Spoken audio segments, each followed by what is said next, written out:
You've heard it, your mom's heard it, everyone's been talking about it. The Fed is raising interest rates, but why is that making mortgage rates go down? If you're confused by this whole rate hike thing, congrats, you are not alone. Just about everybody is confused by it, even some of the people at the Fed. So let's break down a couple of the things that we know.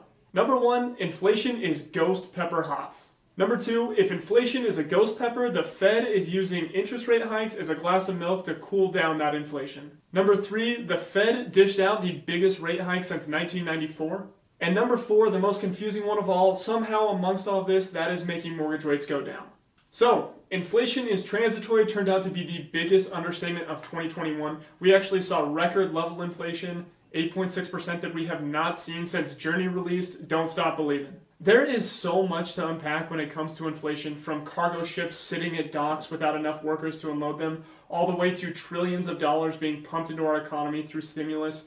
But at the end of the day, COVID messed a lot of stuff up, and now things are harder to make, they're more expensive to make, and in turn they cost more. And it's the Fed's job to balance a healthy inflation rate with a healthy GDP by controlling how easily people have access to capital. When the Fed makes money cheaper or they lower interest rates, people tend to borrow more money, spend more money, invest more money, put more money into the economy, and that makes the economy grow, which causes inflation. And on the flip side of that, you have when the Fed makes money more expensive. People borrow less money, they spend less money, they invest less money, the economy sees less money, and in turn, you see the opposite inflation, you see deflation. At least that's the thought. Today's inflation number is threat level midnight. The Fed has allowed inflation to hit a 40-year high, so they're having to take some serious action. Enter a 75 basis point rate hike, the biggest since 1994. When everyone is talking about the Fed hiking rates, what they're actually talking about is the Fed hiking something called the federal funds rate. And what that is pretty much the baseline for all short-term lending. So think student loans, credit cards, auto loans. The Fed hiking the federal funds rate has a direct impact on these short-term lending rates. So the Fed increases that rate when they want people to spend less money and reduce inflation. So why are mortgage rates not a part of this? Because mortgage rates are not short-term. Mortgage rates are long-term, typically 30 years, so the federal funds rate does not have an immediate impact on mortgage rates. However, they did get absolutely smashed by inflation. Inflation is the kryptonite of mortgage rates because mortgage rates are fixed. Think about it this way. Your mortgage payment does not care what inflation is. Inflation could be negative 10% or positive 10%, and your mortgage payment would be the same because most likely it is fixed. That is great for you as a homeowner, but imagine you're somebody who had invested in mortgages. You invested at a certain point and you were guaranteed a certain dollar amount every month.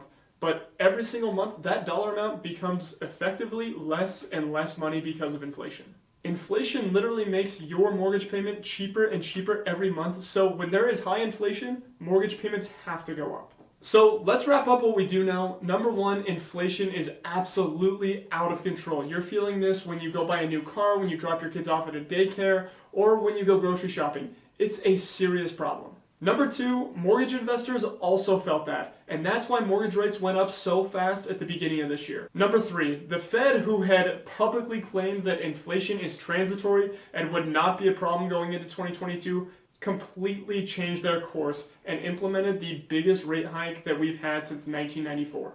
And number four, the confusing one, is mortgage rates actually liked that the Fed increased rates. Mortgage rates hate inflation, and they reacted positively to the Fed fighting it. Now the big question is the Fed actually able to pull this off? Are they actually able to get inflation under control by increasing the federal funds rate? Or are we just going to see them increase the federal funds rate, slow our economy while inflation continues to rise and put us into an even deeper recession? We do not know the answer to that, but what we do know is that mortgage rates hate inflation and they'll continue to rise as inflation goes up. However, if the Fed is able to start to tick that inflation down, we could see mortgage rates start to follow. If you like this breakdown, please give us a thumbs up and subscribe. And if you want a weekly email that breaks down what's going on in the mortgage market and what's going on in the real estate market, you can find the sign up link in the comments.